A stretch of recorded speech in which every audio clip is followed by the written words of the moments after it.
Wahabi antek Yahudi. Begitu kata sebagian orang yang bahkan belum pernah belajar sejarah dengan benar. Lucunya, yang menuduh justru tidak sadar bahwa kelompok yang mereka bela malah punya hubungan nyata dan terbuka dengan lembaga-lembaga asing, bahkan dari Israel sendiri. Padahal kalau mau jujur dan mau membaca sejarah secara utuh, gerakan dakwah salaf yang mereka sebut Wahabi justru dikenal sebagai pergerakan yang menolak penjajahan, menolak diplomasi liberal, dan paling keras menentang hubungan dengan Zionis. Arab Saudi misalnya, negeri tempat lahirnya dakwah tauhid, selama puluhan tahun jadi sasaran kebencian musuh Islam karena memerangi syirik dan khurafat. Namun, tuduhan antek Yahudi terus dilempar, tanpa dalil, tanpa bukti, hanya untuk menakut-nakuti umat yang baru mengenal manhaj salaf.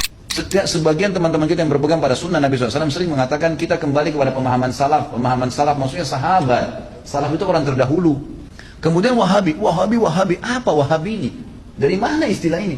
Ini keluar dari mulut orang-orang yang tidak bertanggung jawab. Kalau kita lihat cirinya orang Wahabi, yang dianggap Wahabi orangnya berjenggot, jalankan sunnah Nabi. Kalau sholat ke masjid, istrinya pakai tutup aurat. Di rumahnya jauh dari perbuatan dosa. Ini kelompok nih. Diolok-olok, Wahabilah. Saya pernah dimasukkan dalam grup, gitu kan? Saya lihat semuanya disatuin, teman-teman dari semua ormas ada, termasuk nama saya masuk di situ. Banyak, mungkin ada 80 atau 100 orang, ustadz, kiai dan seterusnya. Baru saya masuk di situ saya sudah baca. Ini banyak ustadz-ustadz Wahabi, dimain-main gitu, tulisannya pakai O. Gitu. Wahabilah ini. Ini Wahabi ini suka tolak salawat, suka tolak zikir, suka tolak doa. Saya berpikir kalau saya mau tanggapin, ini 80 orang, 100 orang di situ, kemudian akan habis waktu saya menyita di situ. Sudahlah, saya keluar, minta maaf, saya nggak ada urusannya di sini, saya keluar. Karena yang bilang orang-orang yang pernah belajar di Saudi teman-teman benci sama zikir itu siapa? Anda yang fitnah itu. Gimana caranya? Orang yang belajar di Madinah, di Masjid Nabawi, di Mekah, zikir kepada Allah. Bahkan mereka paling banyak zikirnya kepada Allah. Mereka paling banyak zikir, tapi zikirnya pakai adab, nggak teriak-teriak, gitu kan? Nggak karang-karang. Apa yang Nabi SAW ajarin itu yang disebutin. Adab sama Allah, subhanallah, subhanallah. Dilakukan, bukan tidak dilakukan. Tapi tidak ada subhanallah, alhamdulillah. Dibaikkan main-main, Allah apa ini? Ini apa ini? Ini kalau zaman Umar sudah diketuk semua kepalanya. Ngarang-ngarang gitu kan. Oh ini benci sama doa. Siapa yang bilang benci doa teman-teman sekalian? Antum tak dengar tuh bagaimana Syekh Sudes berdoa sampai hampir 1 jam kalau sholat kunut.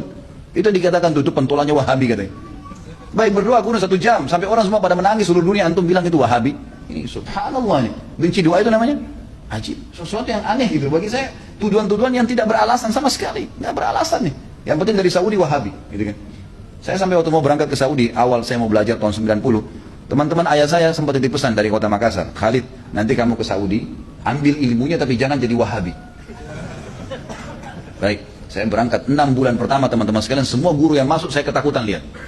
Ini Wahabi nih. Apa ini Wahabi? Mau yang menakutkan ini.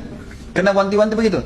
Lama-lama setelah guru masuk, setiap guru masuk di Madinah, wallahi saya bersumpah sama Allah teman-teman sekalian, tidak pernah ada sebutan nama Wahabi. Saya tidak pernah dengar kata-kata Wahabi dari mulut mereka. Wallah, yang ada cuman qala Allah, qala Rasul. Allah berfirman, Rasulullah bersabda. Wallahi, saya sumpah di sini, ada di masjid ini memang begitu ajarannya. Begitu ajarannya, qala Allah, qala Rasul, qala Allah, qala Rasul selalu. Atau diikuti dengan penjelasan Ibnu Abbas, sahabat, Ibnu Umar, sahabat, nih pemahamannya mereka. Ini pemahamannya sahabat tentang ayat ini, tentang hadis ini. Itu yang kita pelajarin. Dan kalau ada masalah fikih didatangkan 4 mazhab semua. Imam Syafi'i bilang begini, ini dalilnya. Imam Ahmad bilang begini, ini dalilnya. Imam Malik bilang begini, Abu Hanifah begini, dalilnya. Jelas, semuanya begitu. Setelah 6 bulan saya berpikir, kok saya harus takut dengan orang-orang seperti ini ilmu semua disampaikan, gitu kan? Ilmu semua. Dan bagaimana mempertemukan antara ambil ilmunya, jangan jadi Wahabi. Bagaimana memahami? Saya nggak nyambung gitu. Gimana caranya? Gitu. Teman-teman sekalian, saya kasih jawaban secara akal sehat. Rasulullah SAW lahir di mana? Di Mekah. Ya, 13 tahun fase turunnya ayat-ayat Makkiyah di mana? Di Mekah. Baik, setelah itu Nabi SAW hijrah ke Madinah. Berapa tahun Nabi di Madinah? 10 tahun. Sampai meninggal kan? Kuburannya ada di sana.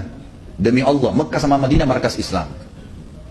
Ada orang mengatakan itu markas Wahabi, markas ini tempat Nabi mau lahir dan mati. Gimana sih?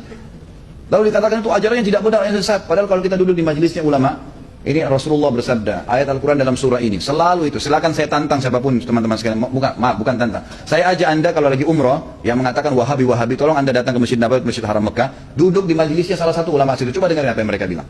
Coba jangan, atau mau bertanya silakan. Pasti mereka jawab, hukumnya kalau Allah berfirman surah ini, Rasulullah bersabda begini. Itu isinya.